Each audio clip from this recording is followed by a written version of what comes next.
Rivet crew, it's Friday. We are doing another benchmark, right? We did Nancy earlier in the week. We are doing Christine today. Classic triplet benchmark workout. If you're not familiar with the whole benchmark idea, these are certain workouts, certain set workouts that we do periodically, usually like once or twice a year. And we repeat those workouts so we can track our progress as far as fitness is concerned. Thus the term benchmark, right? You do the workout now, you record your time and the weights you use and all that, and then you do the workout again in 6 months or a year. And ideally, you're a little bit fitter, faster, and stronger, and your weights are heavy or your times are better or whatever. This is how we track our progress, by occasionally doing these benchmark workouts. So it's a really good idea to not miss benchmark days, and today is benchmark day, so I know you all are going to be here. So yeah, Christine, 3 rounds. Just should be a relatively quick workout, something in the like 9 to 15 minute range. We're looking at a 500-meter row, right? Everybody's doing the same distance there, boys and girls. 12 deadlifts, and today the RX weight, prescribed weight, suggested weight, is your body weight. So slightly unusual. It's kind of automatically scaled to whoever you are, how much you weigh. So we're going to load up your bars or choose your kettlebells or dumbbells, and ideally deadlifting your own body weight 12 times. Having said that, we want to choose a weight that we can go unbroken, touch and go 12 reps, right? This should be a pretty light weight for all of us. So if it isn't, scale it down a little bit so you can go boom, boom, boom, get your 12 reps in. And then each round finishes with 21 box jumps, right? So we got a 500-meter row, 12 deadlifts, 21 box jumps. In a box jump, of course, we jump up on top of the box, we land, we stand, we step back down, we stay on that one side of the box. 24-inch boxes for the fellas, 20 inches for the ladies, all right? Classic benchmark workout. You're going to love it. My coaching cues for you today, so we're going to talk about hinge and heels. Hinge and heels, 2 things. All 3 of these movements have very similar, almost identical movement patterns. The hinge of the hips and the drive through the heels. Let me tell you what I'm talking about. So a hip hinge, right, is a very important, very athletic movement that applies to a lot of things we do, and also to a lot of sports out there in the world. The hip hinge, right, we're standing up nice and tall. Neutral position, belly tight, everything's engaged, and to load up posterior chain, right, our glutes and our hamstrings, we simply send those hips back. This movement right here is called the hip hinge. You immediately feel the glutes engaged, you got the hamstrings engaged, right? So this is basically described as stored power, if you will, right? So we load up the hips, and then we extend the hips somehow, right? You've probably done this before a bunch of times. Kettlebell swings, rowing, deadlifts, snatches, all sorts of stuff.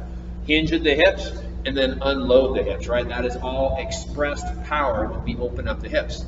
So all 3 of these movements today involve the hinge. Very important movement. And the other one, and I'm always talking about this in class, is keeping those heels down on the floor. All 3 of these movements today, just like a lot of the other ones do, it's really important that we keep those heels planted. And it's not just the heels. It's the entire foot, right? So we want the balls of the feet, the toes down, the heels down. We're driving that full foot with equal distribution of weight between the front and the back part of the foot into the ground.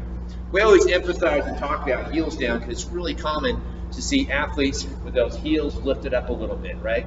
And by doing this, we are not utilizing our posterior chain as well as we can. We're kind of up on the toes more. We're using the knees too much and the quads. So for a lot of power, expression, we want to drive those heels into the floor. So demonstrating box jumps. Movement starts with, you guessed it, the hip hinge, right? We're loading up posterior chain. And ideally, so I see a lot of people jumping, they tend to go up on their toes. You don't get as much power that way. Remember, you're getting your entire body weight up on top of a 24 or a 20-inch box or whatever it is. So we want to get a lot of power on the way up. So what we should do here, after hinging hips, is keep those heels down, drive those heels into the floor until after the hips and knees are fully extended before jumping onto the box, right? So heels down, hip hinge, and boom, right? Do not lift the heels. Start doing this, it's a lot harder to get up on the box. So drive the heels to the floor, bring you up on top of the box, right? I know I'm demonstrating on a 12-inch box to make it look easy, but hey, it's a better way to do it. What else we got? The deadlift. We got This rule applies to whether you're using a barbell, a kettlebell, 2 kettlebells, or if you're lifting like a heavy bag of compost out in your garden, or whatever you're lifting off the ground. Same rules. Hinging at the hips, right? Keeping that back nice and flat. We're hinging right here. We're loading up glutes and hamstrings. Exactly the same. Posterior chain. Then when we're lifting that heavy weight from the floor, again, barbell, kettlebell, dumbbell, whatever it is, driving those heels into the floor as we stand up, right? And then re-hinging, right? We just kind of re-hinge as we go back down. Drive those heels into the floor. Remember, a deadlift is more of a push than a pull, right? People say, oh, I'm pulling that weight off the ground. You're actually pushing it up, right, with your legs, right? So you're pushing those heels into the floor as you stand up. And then lastly, the rower, just the same. So I'll tell you what we're looking for here. So at the catch, right, which is where we start the stroke from, this is that same position, right? The hips are hinged, the heels are down, right? Hip hinge, heels down. We shove back hard, right? We drive those heels down. Again, heels down, so we're using that full hook so we can use the full leg. We drive back hard, we extend those knees. Then we open up the hips, then we pull with the arms. Release the arms, close the hips, and ideally we're back in the same position. Something extra to look out for and to avoid is overreaching, right? So it's common on rowers, people reaching too far because they think they're going to get that extra couple inches on their stroke. All this does is put you in a bad position and you lose power.